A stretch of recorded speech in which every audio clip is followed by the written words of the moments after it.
ഈമാനും തവക്കുലും കൂടിയാലേ സമ്പത്ത് അങ്ങോട്ട് കൊടുക്കാൻ വഴിയുള്ളൂ.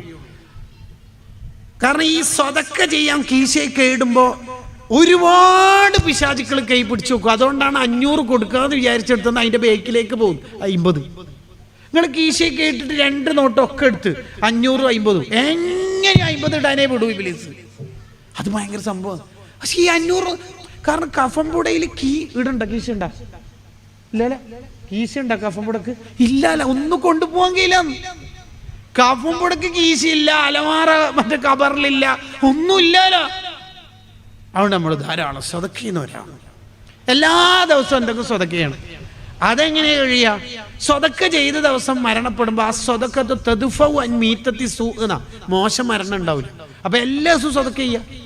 എല്ലാ ദിവസവും കുറെ സ്വതക്ക ചെയ്യാന്ന് കഴിയില്ലെങ്കിലും എന്തെങ്കിലും ഒരു പെട്ടിയോ ഭണ്ഡാരോ ബോക്സൊക്കെ വെക്കുമല്ലോ, സാന്ത്വനത്തിന്റെ, SSFന്റെ, അല്ലെങ്കിൽ നമ്മളെ ബദരീങ്ങളാണ്ടിന്റെ, നബിദിനത്തിന്റെ.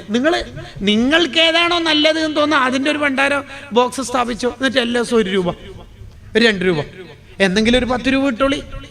അങ്ങനെ എല്ലാ ദിവസവും സ്വതക്ക ചെയ്യുന്നവരാവണം നമ്മൾ. അള്ളാഹു നമുക്ക് ദീനിയായ കാര്യത്തിന് തൗഫീഖ് ചെയ്യട്ടെ. 5ാമത്തത് സ്വതക്ക ചെയ്യുമ്പോൾ ശ്രദ്ധിക്കേണ്ട 5ാമത്തെ കാര്യം, നല്ല വഴിയിൽ സ്വതക്ക ചെയ്യണം. എന്ന് പറഞ്ഞാൽ ഇനിയും കൂലി കിട്ടുന്ന മേഖലയിൽ സ്വതക്ക ചെയ്യണം. ഉദാഹരണത്തിന് ഒരാളുടെ വിവാഹത്തിന് വേണ്ടി നമ്മൾ സഹായിച്ചു. എന്നാൽ ആ ദമ്പതിമാര് ഒരുമിച്ചുകൂടി ഒരു പെൺകുട്ടി, പാവപ്പെട്ട ഒരു പെൺകുട്ടിയുടെ വിവാഹത്തിന് വേണ്ടി നമ്മൾ സഹായിച്ചു എന്ന് വിചാരിച്ചു. ആ മോക്ക് മഹർ വാങ്ങിക്കൊടുത്തു, ആ മോക്ക് സ്വർണം വാങ്ങിക്കൊടുത്തു, അല്ലെങ്കിൽ ആ മോനിക്ക് മഹർ വാങ്ങിക്കൊടുത്തു. എന്നാൽ അവരിലൂടെ ഉണ്ടാകുന്ന കുട്ടികൾ, ആ കുട്ടികൾ ചെയ്യുന്ന ഇബാദത്തിന്റെ ഒക്കെ കൂലി നമുക്ക് കിട്ടും.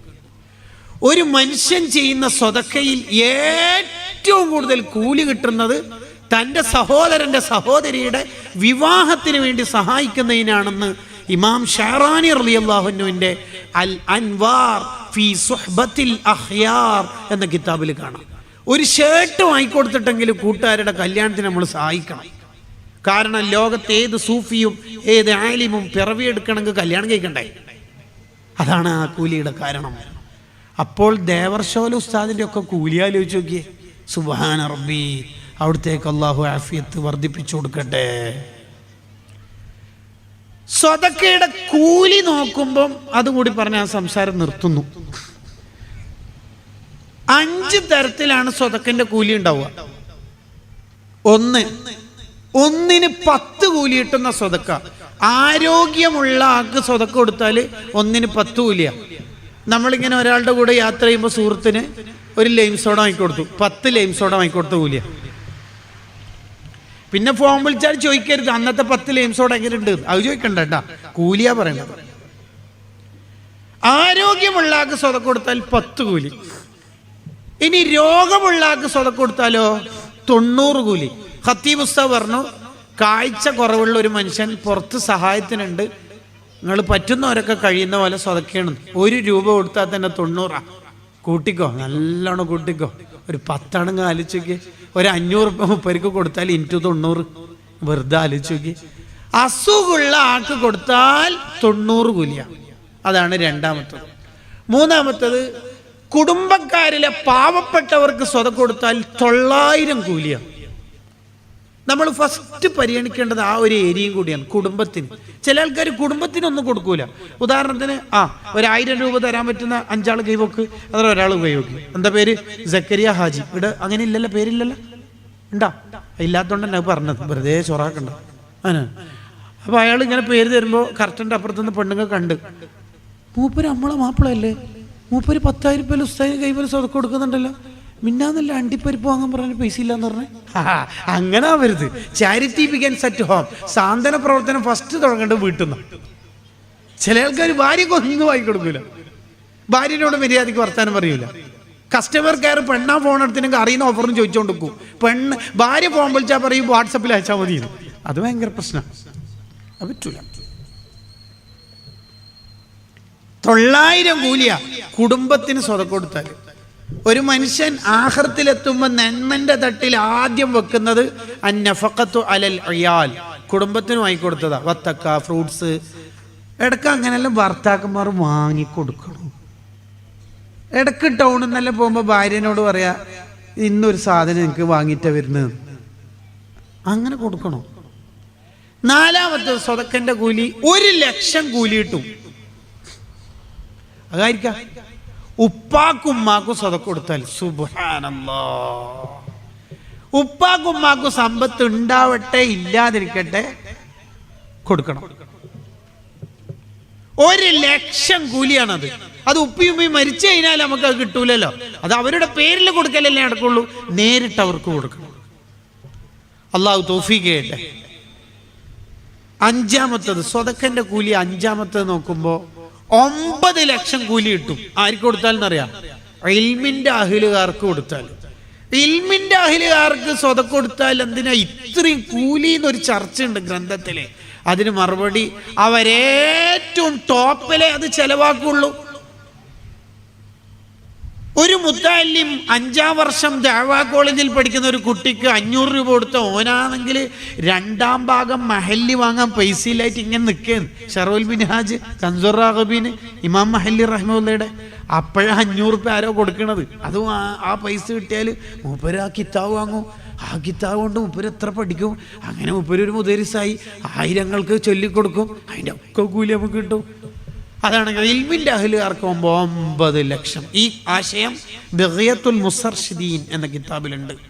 അത് ഇമാം സുയൂത്തി ഖുമാസിയിൽ നിന്ന് ഉദ്ധരിക്കുന്നതാണ്. അൽ ഫവായിദുൽ മുഖ്താറിലൊക്കെ കാണാവുന്നതാണ്. അള്ളാഹു നമുക്ക് ധാരാളം ഖൈറാത്തുകൾ ചെയ്യാനുള്ള തൗഫീക്ക് നൽകുമാറാവട്ടെ. നാലാമത്തെ നിഅമത്ത് മക്കളാണ്. ആ മക്കളെ കൊണ്ട് സ്വർഗം കിട്ടാൻ ആ മക്കളെ നന്നായി ദീൻ പഠിപ്പിക്കണം. ദീനീ പ്രവർത്തകനാവണം. ഒരു മോൻ SSFകാരനായാൽ ദീനീ പ്രവർത്തകനായാൽ ഉമ്മക്ക് സുഖമായിട്ട് ഖബറിൽ കിടക്കാൻ പറ്റും. ഉപ്പക്ക് സുഖമായിട്ട് ഖബറിൽ കിടക്കാൻ പറ്റും. കാരണം ആ മോൻ ചെയ്യുന്ന ദീനിയായ കാര്യങ്ങൾ കൊണ്ട് നമുക്ക് പ്രതിഫലം കിട്ടും. ഞാനൊക്കെ എൻ്റെ ഉമ്മനോട് ചോദിക്കല് 1 മണി 2 മണിയൊക്കെ ആവും സെക്രട്ടേറിയറ്റ് മീറ്റിംഗ് ഒക്കെ SSFിനത് കഴിഞ്ഞ് വീട്ടിലെത്താൻ. ഉമ്മ എനിക്ക് ചാവി തന്നൂടെ? ഉമ്മൻ്റെ ഉറക്കം എന്തിനായി നഷ്ടപ്പെടുത്തുന്നത്? ആ ചാവി കൊണ്ട് ഞാൻ തുറന്ന് കയറിയാൽ ഉറങ്ങാം. ഉമ്മ എന്നെ സുബഹിക്കങ്ങോട്ട് വിളിച്ചാൽ മതിയല്ലോ. അപ്പോൾ ഉമ്മ പറയൽ എന്താ പറയുക, നീ SSFിൻ്റെ മീറ്റിംഗ് കഴിഞ്ഞിട്ട് വരുമ്പോൾ നിനക്ക് തുറന്നെന്ന വർക്കത്തുണ്ടെങ്കിൽ എനിക്ക് സ്വർഗം കിട്ടണമെന്ന് വിചാരിച്ചിട്ടാണ് നീക്ക് ഞാൻ ചാവി തരാത്തത്. ആ ഉമ്മമാരൊക്കെ ആലോചിച്ച് നോക്കിയേ. ഇപ്പം അടുത്ത് എൻ്റെ ഒരു സഹഭാരമായ ഒരു കൂട്ടുകാരൻ, ഒരു ബിരുദധാരിയായ ഉസ്താദ് പറഞ്ഞ ഓർമ്മയുണ്ട്. മൂപ്പര് 2 മണിക്ക് മീറ്റിംഗ് കഴിഞ്ഞിട്ട് വീട്ടിലെത്തിയപ്പോൾ ഉമ്മ ഇങ്ങനെ കസേര ഇട്ടിട്ട് കാത്തുക്കത്രേ. ഉമ്മാനോട് ചുമ്മാ ഉറങ്ങിയിരുന്നു. പിന്നെ ഇങ്ങനെ ഉണർവിൽ കാണുന്നത് അത് കുറച്ച് നേരത്തെ ഒരു വണ്ടി ഇതിൻ്റെ മുമ്പിലേ പോകുമ്പോൾ നീയാണ് ബൈക്ക് എടുത്ത് വരുന്നതെന്ന് ഞാൻ വിചാരിച്ചു. അപ്പോൾ ഞാൻ ഉറക്കം നെട്ടി 1 സംതിങ്ങിന്.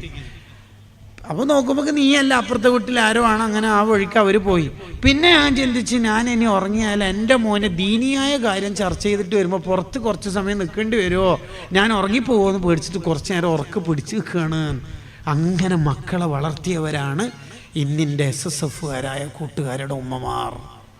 അങ്ങനെ നമ്മളെ ഉമ്മമാർ അങ്ങനെ ആവണം. ഇപ്പോൾ ഉദാഹരണത്തിന് നമ്മളിപ്പോൾ ഒരു മോന് നല്ലൊരു ആലിമായി ദീനി പ്രവർത്തകനായുള്ള ഒരു മെച്ചം, ഞാൻ സിമ്പിളായൊരു ഉദാഹരണം പറയാം. നമ്മളിങ്ങനെ കോഴിക്കോട് നിന്ന് ഷൊർണൂരേക്ക് ഒരു ട്രെയിനിൽ പോകുമ്പോൾ സീറ്റ് കിട്ടിയിട്ടില്ല. ടിക്കറ്റ് ഓൺലൈനിൽ നിന്ന് എടുത്ത് കൺഫേം ആയിട്ടുള്ള വെയിറ്റിംഗ് ലിസ്റ്റ് ഇട്ട്. വെയിറ്റിംഗ് ലിസ്റ്റ് ആയാൽ ഓൺലൈനാണെങ്കിൽ കാനത്ത് അദമി ഇല്ലാത്ത പോലെയാണ്, ഒരു രക്ഷയില്ല. ജനറൽ ടിക്കറ്റ് എടുക്കുക, UR കയറുക, അൺറിസർവ്ഡ്. ശ്വാസം പോലും കിട്ടുന്നില്ല, അമ്മാതിരി ടൈറ്റും തിരക്കും. അപ്പോഴാണ് പരിചയക്കാരനെ ഒരു TTR നിങ്ങളിങ്ങനെ നിൽക്കേണ്ട ആളെ ഇങ്ങോട്ട് വാ എന്നിട്ട് മാറ്റി D1 D1 എന്ന് പറഞ്ഞ വല്ല സ്വർഗമൊന്നുമല്ല, അടി ഇരിക്കാൻ കഴിയും, അത്രയേ ഉള്ളൂ. എന്നാലും അടിയുണ്ട്, കുറച്ച് ടൈറ്റ് മാണോ, ഒരു രസമില്ല. കുറച്ചപ്പുറത്തുനിന്ന് വേറെ ആൾ കണ്ടിട്ട് S1 സ്ലീപ്പറിൽ ചൂടുണ്ട്. അപ്പോഴാണ് B1 മാറ്റുന്നത്, അടിപൊളി AC. പിന്നെ കുറച്ച് HA1 എന്നൊരു സാധനം ഉണ്ട്, നല്ല ബെഡ്റൂം പോലത്തെ AC അല്ലേ. അതേപോലെ നമുക്കൊരു മോന് സക്കാഫി ആയിട്ട് ഇടുന്നുണ്ടെങ്കിൽ ഖബറിൽ പോകുമ്പോൾ കുറച്ച് ടൈറ്റെല്ലാം ഉണ്ടാവുമായിരിക്കും. പിന്നെ D1 S1 V1 HA1 നം കനൗമത്തിൽ അറൂസ് സക്കാഫി കുറേ ആളെ പഠിപ്പിക്കുന്നുണ്ട്. അതിൻ്റെ ബർക്കത്ത് ഉമ്മാക്ക് ഉറങ്ങണ്ടേ. നമുക്ക് അങ്ങനെ നല്ല മക്കളുണ്ടാകണം. അതിന് മക്കളെ നന്നായി ദീൻ പഠിപ്പിക്കണം. ഇത് 3ാം ക്ലാസ്സിൽ ഒരു കുട്ടീനെ തജ്വീദ് പഠിക്കാത്തതിന് ഹോംവർക്ക് എഴുതാത്തതിന് കുറച്ച് ചൂടായിട്ട് ഉസ്താദ് പറയുമ്പോൾ മൂത്താപ്പ ഇളയപ്പ മറ്റേപ്പ എല്ലാം കൂടിയിട്ട് വന്നിട്ട് ഉസ്താദിനെ ചോദ്യം ചെയ്യും. എന്തൊരു പൊട്ടത്തരാ ഇത്. ഈ കുട്ടീനെ എന്തിനാ ഇഖ്ലാബ് ഇദ്ഗാം ഇഖ്ഫാലും പഠിപ്പിക്കുന്നത്? ഈ ഉപ്പ മൂത്താപ്പ ഇളയപ്പലും മരിച്ച് ഖബറിൻ്റെ താഴെ പോയാൽ ഈ മോൻ മേലേന്ന് ഫാത്തിഹ തജ്വീദ് അനുസരിച്ചിട്ട് ഓതിയിട്ട് ഖബറിലേക്ക് സുഖം കൊടുക്കാൻ വേണ്ടിയിട്ടാണ് എന്താക്കുന്നത് ഈ കുട്ടീനെ പഠിപ്പിക്കുന്നത്. ഇത് വേണ്ടെന്നായി പറഞ്ഞതിൻ്റെ അർത്ഥം. 7ാം ക്ലാസ്സിലേക്ക് ജയിച്ച ഫാത്തിമാനെ മദ്രസയിൽ നിന്ന് ഒഴിവാക്കി. കാരണം ചോദിച്ചാൽ പറഞ്ഞ് വലുതായില്ലേ, പിന്നെ SLC അല്ലേ. വലുതായിതാ? എന്ത് വലുതായി? ഡിഗ്രിക്കുണ്ട്, PGക്ക് ഉണ്ട്, ഡിപ്ലോമക്കും സെറ്റും നെറ്റെല്ലാം എഴുതുന്നുണ്ട്. വലുതില്ലേ? അന്ന് ഉടനെ പേര് മാറ്റുക. എന്ത്? സ്കൂൾ പോകുമ്പോൾ ഉള്ള യൂണിഫോം സ്കൂളിൽ ഇടുമ്പോൾ ചെറുത്, മദ്രസയിലെ പർദ്ദ ഇടുമ്പോൾ വലുത്. ഉടനെ പേര് മാറ്റുക. Urgent magic Fathima. ആരോടാ ഈ ഉടായിപ്പല്ല? ആർക്ക് വേണ്ടിയിട്ട് നമ്മളെ മക്കളെ പഠിപ്പിക്കേണ്ടത്? എൻ്റെ കൂടെ പഠിച്ചൊരു കുട്ടി ഉണ്ടായിരുന്നു. മൂപ്പരുടെ 4 പെങ്ങളും മൂപ്പര് ആലിമാക്കി B.Ed കാരനാക്കി. 4 പെങ്ങന്മാർ ദീനിൻ്റെ അഹലുകാർക്ക് കെട്ടിച്ചു കൊടുക്കുകയും ചെയ്തു. ഉപ്പ ആലിമല്ല, ചായക്കടക്കാരനാണ്. വബ്തഗി ഫീമാ ആതാകല്ലാഹു ദാറൽ ആഖിറ, മക്കളെ കൊണ്ട് സ്വർഗം വാങ്ങുക. പഠിക്കാൻ അയക്കുന്ന സമയത്ത് സുഫിയാനു സൗരി തങ്ങളുടെ ഉമ്മാക്ക് മോനിക്ക് കൊടുക്കാനുള്ള പോക്കറ്റ് മണി വരില്ല. ദാരിദ്ര്യത്തിന്റെ പടുകുഴിയിൽ തീച്ചൂളയിൽ ജീവിക്കുന്ന കുടുംബം. എന്താ ചെയ്യുക? ഉമ്മ പറഞ്ഞു മോൻ പഠിക്കാൻ പോയിക്കോ, ഉമ്മ വസ്ത്രം തുന്നിയിട്ട് പണം ഉണ്ടാക്കിയിട്ട് മോനെ പോറ്റിക്കോളാം. അങ്ങനെ മോനെ പഠിക്കാൻ വെച്ചിട്ട് 20 കൊല്ലം കഴിഞ്ഞിട്ട് മോന് അൽ ആലിം അൽ അല്ലാമ അൽ ഫഹാമ, വലിയ പണ്ഡിത ശ്രേഷ്ഠരായി മഹാനവറുകൾ വന്നു. തിരിച്ച് വാതിൽ മുട്ടി. ഉമ്മ ചോദിച്ചാരാ? സുഫിയാൻ. വിച്ചു സുഫിയാൻ? ഏത് സുഫിയാൻ? ഇബ്നുക്കി സുഫിയാൻ, ഉമ്മാന്റെ മോന് സുഫിയാൻ. ആ മോനാ? സ്വർഗത്തുനിന്ന് കാണാനാണല്ലോ മോനെ നമുക്ക് അന്ന് നമ്മൾ അയച്ചത്, അതിന് വേണ്ടിയിട്ടല്ലേ. ഇപ്പൊ ഇവിടുന്ന് കാണണ്ട, മോൻ പഠനം തുടർന്നോളി, ഡോറ് തുറക്കൂല. എവിടുന്ന് കാണാന്ന്? സ്വർഗത്തുനിന്ന്. വബ്തഗി, നീ വാങ്ങുക, മാതാക്കല്ലാഹു, അല്ലാഹ് തന്ന മക്കളെ കൊണ്ട് അദ്ദാറൽ ആഖിറ, സ്വർഗം. ആയത്തോറ നെഞ്ചിലും തലയിലും ഉണ്ട്. അതാണ് കാരണം. ഇത് മോൻ എന്തേ പഠിക്കാൻ അയച്ചോട് ഒരു ദേവ കോളേജിലേക്ക് ഉസ്താദ് ചോദിച്ചപ്പോൾ ആജിക്ക ഉമ്മാൻ ഭാര്യൻ്റെ തലക്കിടും. ഓള് പറയുന്നത് ഓനെയും കൂടി അയച്ചാൽ തക്കാളി വാങ്ങാൻ ആരെ? അയ്യേ, ഫുൾ A+ ഇട്ട് കുട്ടിനെ കൊണ്ട് ചീന തക്കാളിയാ വാങ്ങല്. നാണം വേണ്ട, നാണം. സ്വർഗം വാങ്ങുക ചങ്ങായിമാരെ. ഒരു മോനെ ആലിമാക്കണം എന്നല്ല, ബുദ്ധി ഉണ്ടെങ്കിൽ എല്ലാ മക്കളെയും ആലിമീങ്ങളാക്കണം, ദീൻ പഠിപ്പിക്കണം. എങ്കിൽ നമുക്ക് സ്വർഗത്തിലേക്ക് എത്താം. ഒരാലിമ് കൈപിടിക്കുന്ന പോലെ ഒരാൾക്കും കൈപിടിക്കാൻ മഹ്ശറിൽ കഴിയില്ല. ആലിമീങ്ങൾ സ്വർഗത്തിലേക്ക് പോകുമ്പോൾ അള്ളാഹ് പറയും എടുത്തേക്കാം സ്വർഗത്തിൽ. എന്താ ചങ്ങൈമാരെ, അങ്ങനെ പെട്ടെന്ന് പോക്കാം. ഇഷ്ടപ്പെട്ടവരൊക്കെ സ്വർഗത്തിലേക്ക് എത്തിച്ചിട്ട് പോയാൽ പോരെ. അപ്പം നാസ്ത കൊടുത്ത, ഫുഡ് കൊടുത്ത, ഫണ്ട് കൊടുത്ത, കിത്താൻ വാങ്ങിക്കൊടുത്ത, തലിക്കെട്ട് വാങ്ങിക്കൊടുത്ത ആളെല്ലാം സ്വർഗത്തിലേക്ക് ഇങ്ങനെ കൊണ്ടു. ആലിമീങ്ങളെ പവർ എത്ര! നന്നായിട്ട് മക്കളെ ദീൻ പഠിപ്പിക്കണം. സാധാരണക്കാരായ കുട്ടികളാണെങ്കിൽ അവർ നല്ല ദീനീ പ്രവർത്തകരാവണം. ഒരാൾ ദീനീ പ്രവർത്തകനാവുമ്പോൾ അയാൾ ചെയ്ത ഇബാദത്തിൻ്റെ കൂലിയുടെ പുറമെ ബാക്കി കുറേ ആൾ ചെയ്യുന്ന ഇബാദത്തും കൂടി കിട്ടും. അതുകൊണ്ടാണ് നമ്മളൊക്കെ SSF പ്രവർത്തിക്കണം, നമ്മൾ SYS കാരനാവണം, മുസ്ലിം ജമാഅത്ത്. നമ്മളിപ്പോൾ SYSൻ്റെ ഒരു മീറ്റിംഗ് പങ്കെടുത്താൽ നമ്മളെന്താ അതിൽ ചർച്ച ചെയ്യൽ? ഒരു മഹല്ല് മീറ്റിങ്ങിൽ പങ്കെടുത്താൽ നമ്മളെന്തായാലും ചർച്ച ചെയ്യൽ? ഇപ്പോൾ ഞാനിവിടെ വന്നപ്പോൾ പല കമ്മിറ്റി ഭാരവാഹികളും കണ്ടു, അതെ പള്ളിക്ക് വേണ്ടി, മദ്രസക്ക് വേണ്ടി എന്നൊക്കെ പറഞ്ഞു. അവരൊന്നും അവരുടെ കുടുംബത്തിന് വേണ്ടിയിട്ടല്ലല്ലോ പറയണത്. നമ്മളിപ്പോൾ SYSൻ്റെ ഒരു മീറ്റിങ്ങിൽ നിന്ന് ചർച്ചയിൽ തന്നെ എന്താ? പാവപ്പെട്ട ഒരാൾക്ക് മെഡിക്കൽ കാർഡ്, വേറൊരാൾക്ക് വാട്ടർ ബെഡ്, അപ്പുറത്താക്ക് വീൽ ചെയർ. കണ്ട, ഒരു മുഅ്മിനിനെ നമ്മൾ സഹായിക്കുക എന്ന് പറയുന്നത് 1000 റക്അത്ത് നിസ്കരിക്കുന്നതിനേക്കാൾ അതാണ് പുണ്യമെന്ന് സയ്യിദുനാ ഹസനുൽ ബസ്രി റളിയല്ലാഹു അൻഹു പറയുന്നുണ്ട്. ആകയാൽ പ്രിയപ്പെട്ട മുഅ്മിനീങ്ങളെ, നമ്മുടെ ജീവിതം നമുക്കല്ല തന്ന ഈ അനുഗ്രഹങ്ങളെ കൊണ്ടെല്ലാം സ്വർഗത്തിലേക്ക് എത്താനുള്ള ശ്രമമായിരിക്കണം ഉണ്ടാവേണ്ടത് എന്ന് സൂചിപ്പിച്ച് എൻ്റെ സംസാരം അവസാനിപ്പിക്കുകയാണ്. ഒരൊറ്റ ചരിത്രം ബർക്കത്തിന് വേണ്ടി പറഞ്ഞ് ഞാൻ നിർത്തുന്നു. മഹാനായ സയ്യിദുനാ അബ്ദുറഹ്മാൻ ഇബ്നു ഔഫ് റളിയല്ലാഹു അൻഹു ലോകത്ത് അറിയപ്പെട്ട സ്വഹാബി വര്യരാണ്. അള്ളാഹു അവർ ബർക്കത്ത് കൊണ്ട് നമ്മളെ ഒക്കെ നന്നാക്കുമാറാവട്ടെ. ആ മഹാന് മുഹാജിറാണ് എന്ന് പറഞ്ഞാൽ മക്കത്തുനിന്ന് മദീനയിലേക്ക് ഹിജറ പോയ മഹാനാണ്. മക്കത്തുനിന്ന് മദീനയിലേക്ക് പോയവർ എല്ലാം ഒഴിവാക്കിപ്പോയി. വീടില്ല, സമ്പത്തില്ല, പല അനുഗ്രഹങ്ങളും അവർ ഒഴിവാക്കി ഇട്ടേച്ചു പോയേക്കുന്നതാണ്. അതുകൊണ്ട് തന്നെ മദീനയിലെത്തിയ മുഹാജിരീങ്ങളെയും മദീനയിൽ നേരത്തെ താമസിക്കുന്ന അൻസാറുകളെയും തമ്മിൽ കൂട്ടുകാരാക്കി നബി സല്ലല്ലാഹു അലൈഹി വസല്ലം തങ്ങൾ. അബ്ദുറഹ്മാൻ ബിൻ ഔഫ് തങ്ങളെയും അൻസ്വാരിയായ മറ്റൊരു സ്വഹാബിയെയും കൂട്ടുകാരനാക്കി. അങ്ങനെ ഓരോരാളെയും. അൻസ്വാറുകളാണെങ്കിൽ വല്ലാത്ത ഈമാനുള്ളവരാണ്. ഹുബ്ബുൽ അൻസ്വാർ മിൻ അലാമത്തിൽ ഈമാൻ. ഈമാനിൻ്റെ അടയാളാണ്. ഒരാൾക്ക് ഈമാൻ ഉണ്ട് എന്നുള്ളതിൻ്റെ അടയാളാണ് മദീനക്കാർ ഇഷ്ടപ്പെടുക. ചിലർ മദീനയിൽ പോയിട്ട് മദീനനെ കുറ്റം പറയരുത്, എന്തൊരു കാലാവസ്ഥ, മദീനൻ്റെ പൊടിയെ കുറ്റം പറഞ്ഞാൽ തന്നെ ശിക്ഷയുണ്ട് എന്ന് സൂഫിയാക്കൾ പറഞ്ഞ കാണാം. മദീനയിലെ മുത്തവ്വമാരെയും നമ്മൾ കുറ്റം പറയാൻ നിൽക്കണ്ട. അവിടെ ഒരു മുത്തവ്വ ഉണ്ടായിന്, ഞാൻ റൗലയിന് സലാം പറയുമ്പോൾ എന്നെ ഉണ്ടീന്ന് അങ്ങനെയൊന്നും പറയണ്ട. മദീനക്കാരെ കുറ്റം പറയുന്നത് നമ്മൾ നിർത്തണം. മദീന എന്ന് പറയുന്ന നാട്, മദീന പിന്നെ ലൈവ് ഇടാനുള്ള നാടും അല്ലട്ടാ. മദീനയിൽ അങ്ങനെ ലൈവ് ഇടാനായിട്ട് മദീനയിലൊന്നും പോണ്ട. മദീന എന്ന് പറഞ്ഞാൽ മദീനക്ക് ഒരു പവിത്രത ഉണ്ട്. എന്താ മദീനന്റെ പവിത്രത? എന്നെ ആരെങ്കിലും സിയാറത്ത് ചെയ്യാൻ വേണ്ടി വന്നാൽ ലാ തുഅ്മിലുഹു ഹാജത്തുൻ ഇല്ലാ സിയാറത്തി, എന്നെ സിയാറത്ത് ചെയ്യലല്ലാതെ മൂപ്പരുടെ വരവിന് വേറെ ഒരു ലക്ഷ്യവും ഇല്ല. അങ്ങനെ പറഞ്ഞാൽ മദീനയിലുള്ള അതെ 8 ദിവസമായിട്ട് അൽഹംദുലില്ലാ 40 ജമാഅത്തിലും കിട്ടി. അതൊന്നും അങ്ങനെ എല്ലാവരോടും പറയേണ്ടി ഒന്നുമല്ല. മദീന പോലും കച്ചവടമാക്കുന്നു. അങ്ങനെ ഉണ്ടാവും ചില ആൾക്കാർ. സൈക്കോളജിയിലൂടെ മദീനയിലേക്ക്, എന്നാൽ പിന്നെ സുവോളജിയിലൂടെ ഉഗാണ്ടയിലേക്കും പോയിക്കോ. അങ്ങനെ എല്ലാം കച്ചവടമാക്കരുത്. സൈക്കോളജി ഒരു പഠനം, അത്രയേ ഉള്ളൂ. അതിൻ്റെ അപ്പുറം ആത്മീയതയായിട്ട് എന്തോ വെസ്റ്റേൺ സൈക്കോളജി മിക്കവാറും ആത്മീയതയ്ക്ക് എതിരായിക്കൊണ്ടിരിക്കുക. ഉള്ള ആളെല്ലാം പുകഴ്ത്തുക, സ്വന്തം ഇങ്ങനെ പുകഴ്ത്തിക്കൊണ്ടിരിക്കുക, എന്നിട്ട് വാമ്മാബിനെ അഹമ്മദ് റബ്ബിക ഫഹദീസ് നായത്ത് ഓതുക. അതിൻ്റെ ഒക്കെ തഫ്സീർ ഒന്ന് നമ്മൾ പഠിക്കണം, നമ്മൾ നന്നായി ശ്രദ്ധിക്കണം. ഇസ്ലാമിക് സൈക്കോളജി ഉണ്ട്. സൈക്കോളജി എന്ന പഠനം വളരെ നല്ല പഠനമാണ്. അതുകൊണ്ട് നമ്മുടെ സ്വഭാവം പുറകെ മാറ്റാൻ പറ്റും. പക്ഷേ അതെല്ലാം ആത്മീയതയിൽ കെട്ടിത്തൂക്കരുത്. ആത്മീയതയുടെ വഴി നമ്മൾ കാണണം. ഞാൻ പറഞ്ഞു വന്നത്, ഈ മദീനയിലുള്ള ഒരാളെയും കുറ്റം പറയാൻ പാടില്ല. അത് വലിയ അപകടമാണ്. മദീനയിൽ നിന്ന് എന്തെങ്കിലും ഒരു അപകടം വന്നു പോയാൽ, ഒരു കള്ളുകുടി ഉണ്ടായാൽ കള്ളുകുടീൻ്റെ ഹറാമേ ഉണ്ടാവുള്ളൂ. കള്ളുകുടീൻ്റെ ഹറാമേ ഉണ്ടാവുള്ളൂ എന്ന് പറഞ്ഞാൽ അതിനെ ചെറുതാക്കല്ല, ശേഷം വരാൻ പോകുന്ന ആശയത്തിനെ വലുതാക്കുകയാണ്. വ്യഭിചരിച്ചാൽ വ്യഭിചരിച്ച ഹറാമേ ഉണ്ടാവുക. മദീനയിൽ നിന്ന് അദബുകേട് കാണിച്ചാൽ ആ ഹറാമിൽ ഒതുങ്ങൂല. ഇതുവരെയുള്ള അമലൊക്കെ പൊളിഞ്ഞു പോകും. മദീനയിൽ നിന്ന് ആവേശമല്ല വേണ്ടത്, ആദർശമാണ് വേണ്ടത്. മദീനയിൽ നിന്ന് ശബ്ദം ഉയർത്തി സംസാരിക്കാൻ പാടില്ല. അവിടെ ഇമാമിങ്ങൾ പറയുന്നതാണ്, നീ റാക്കിൽ വെച്ച ചെരുപ്പ് താഴെ ഇടുമ്പോൾ ആ സൗണ്ട് റൗലയിൽ നിന്ന് കേൾക്കുന്നത് വരെ നീ പേടിക്കണം. നല്ല വെക്കുക. മദീന അദബിൻ്റെ നാടാണ്. അത് വിശദീകരിക്കുന്ന ധാരാളം ഗ്രന്ഥങ്ങളുണ്ട്. നമ്മളെ വിഷയം അതല്ല. ആ മദീനയിലെ സ്വഹാബത്ത് മുഹാജിറുകളെ വല്ലാതെ സ്നേഹിച്ചു. അങ്ങനെ അബ്ദുറഹ്മാൻ ഇബ്നു ഔഫ് റളിയല്ലാഹു അൻഹുവിന്റെ കൂടെ ഉണ്ടായ സ്വഹാബി പറഞ്ഞു, എൻ്റെ വീടിൻ്റെ പകുതി നിങ്ങൾക്ക് തരാം, എൻ്റെ സമ്പത്തിൻ്റെ പകുതി നിങ്ങൾക്ക് തരാം, പിന്നെ എനിക്ക് 2 ഭാര്യ.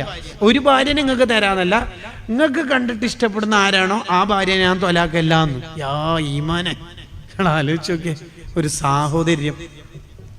ഹസനുൽ ബസ്രി തങ്ങൾ പറയുന്നുണ്ട്, സുഹൃത്തുക്കൾക്കിടയിൽ കച്ചവടം നടത്തുമ്പോൾ ലാഭം ആഗ്രഹിക്കരുത്. സൗഹൃദ ബന്ധത്തിൽ അതിൻ്റെതായ ബന്ധമുണ്ട്. അതങ്ങനെയാണ്. എങ്ങനെയുണ്ട്, ചില ആൾ എല്ലായിടത്തും എന്തെങ്കിലും ലാഭം കിട്ടണം, കമ്മീഷൻ കിട്ടണം എന്ന് ചിന്തിക്കുന്ന ആൾക്കാരുണ്ടാവും. അങ്ങനെ ചിന്തിക്കരുത്. അങ്ങനെ ഈ അൻസ്വാരിയായ സ്വഹാബി ഇങ്ങനെ ഓഫർ ചെയ്തപ്പോൾ എനിക്കതൊന്നും വേണ്ടെന്ന് പറഞ്ഞു. ഈ അൻസ്വാരിയായ സ്വഹാബി ഭാര്യയോടൊത്ത് കിടന്നുറങ്ങുമ്പോൾ ചിന്തിക്കാണ്, പാവം എന്നെപ്പോലത്തെ ഒരു പുരുഷനായ സ്വഹാബി അല്ലേ അബ്ദുറഹ്മാൻ തങ്ങൾ, ഒരാളെ കിടക്കുക ഒറ്റക്ക്, ഞാൻ ഇടുന്ന് സുഖിക്കുക, ഞാനെന്തോ മനുഷ്യനൊരു മുസ്ലിം തന്നെയാണ്. എണീറ്റിട്ട് രാവിലെ പറഞ്ഞു, നിങ്ങൾ ഉറപ്പായിട്ട് കല്യാണം കഴിക്കണം എന്ന് പറഞ്ഞു. ഞാൻ എന്ത് വേണമെങ്കിലും വഹിക്കാം, നിങ്ങളൊരു പെണ്ണ് കാണണം എന്ന് പറഞ്ഞു. കാണാം, നിങ്ങൾ വഹിക്കാമെന്ന് വേണ്ട, ഞാൻ എന്നെ അധ്വാനിച്ചിട്ട് ഉണ്ടായിക്കോളാം. അതാണ് അതിൻ്റെ ഒരു ഇസ്സത്ത്. ആരെങ്കിലും പൈസ തന്നിട്ട് എന്തെങ്കിലും ചെയ്യാന്നുള്ളത് ഒരു ഇസ്സത്തല്ലോ, ഞാനത് ചെയ്തോളാം. അങ്ങനെയാണ് ആൺകുട്ടികളോടൊക്കെ അത് പറയണം. നമ്മൾ തന്നെ നമ്മളെ മഹറൊക്കെ കണ്ടെത്തണം. ആരോടും കടം വാങ്ങാതെ, ലോൺ എടുക്കാതെ.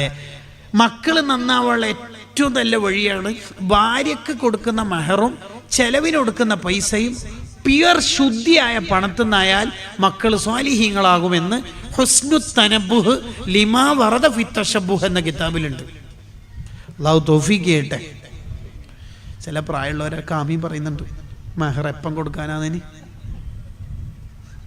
മക്കളെ വിഷയത്തിൽ ആഗ്രഹിച്ചിട്ട് ആമീൻ പറയുന്നതാണ്. ആവട്ടെ. അപ്പൊ പറഞ്ഞത്, ഈ സ്വഹാബി പറഞ്ഞു എനിക്ക് വേണ്ട, ഞാൻ പെണ്ണിനെ കണ്ടിട്ട് കെട്ടിക്കോളാം, ഞാൻ എന്നെ സമ്പാദിച്ചോളാം എന്ന് പറഞ്ഞു. അങ്ങനെ ഒരു പെണ്ണിനെ കണ്ടു. ആര്? അബ്ദുറഹ്മാൻ ഇബ്നു ഔഫ് മാത്രം. അല്ലാണ്ട് ഇന്ന് സുഹൃത്തുക്കളെല്ലാം കൂട്ടിയിട്ട് ഒരു പെണ്ണിനെ കാണല്ലേ. എന്നിട്ട് എനിക്ക് ഇഷ്ടപ്പെട്ടാ? എനിക്കോ ഇല്ലേ, നമുക്ക് വേണ്ട. ചെങ്കിന് ഇഷ്ടപ്പെടാത്തോണ്ട് കോയിക്ക് ഇഷ്ടപ്പെട്ടിട്ടില്ല. എന്തൊരു വൃത്തികേടാണ് ഇതല്ലോ. ചില ആൾ ഉപ്പാനും ഉമ്മാനെല്ലാം കൂട്ടിയിട്ട് പോകും പെണ്ണിനെ കാണാൻ. എന്നിട്ട് ഉപ്പാനോട്